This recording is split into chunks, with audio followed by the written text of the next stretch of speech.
Did you know that 1 in 10 homicides are committed by someone with no clear motive at all?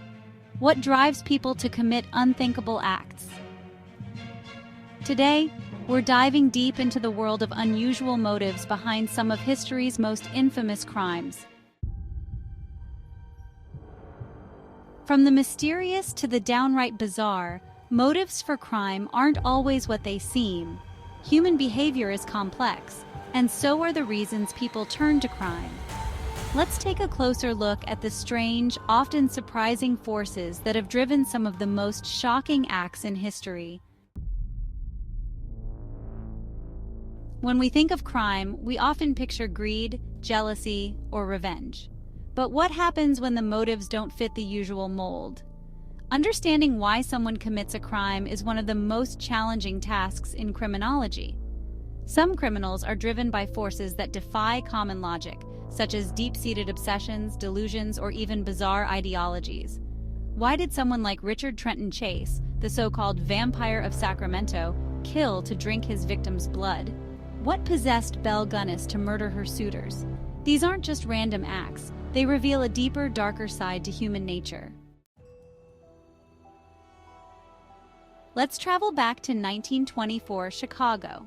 Two wealthy teenagers, Nathan Leopold and Richard Loeb, murdered a 14-year-old boy, not for money or vengeance, but to commit what they called the perfect crime. They believed their superior intellect would let them get away with it. This bizarre intellectual motive shocked the nation and challenged our understanding of criminal intent. And then there's the case of the Great Train Robbery in 1963. A meticulously planned heist, not out of desperation, but executed for the thrill of it. The mastermind, Bruce Reynolds, described it as a crime committed for the adrenaline, not just the money. Or take the example of Ross Ulbricht, creator of the infamous darknet marketplace Silk Road. His idealistic vision of creating a free market economy beyond government control quickly spiraled into a criminal empire involving drugs, weapons, and even murder for hire. His motive, not financial gain, but a libertarian dream gone horribly wrong. Perhaps the most chilling case of all is that of the notorious cult leader, Charles Manson. His followers committed horrific murders in 1969, believing it was part of Manson's plan to ignite an apocalyptic race war, which he called Helter Skelter. His motive wasn't personal. He didn't even know most of his victims.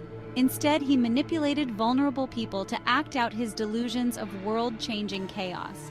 It's a stark reminder of how power, control, and ideological extremism can drive some of the most horrifying crimes in history. From intellectual arrogance to ideological fanaticism, we've seen how unusual motives can drive people to commit the most infamous crimes. These cases force us to reconsider what we think we know about why people commit crimes, and what that means for understanding criminal behavior today. What do you think drives people to commit such strange and disturbing acts? Share your thoughts in the comments below, and don't forget to check out more of our videos.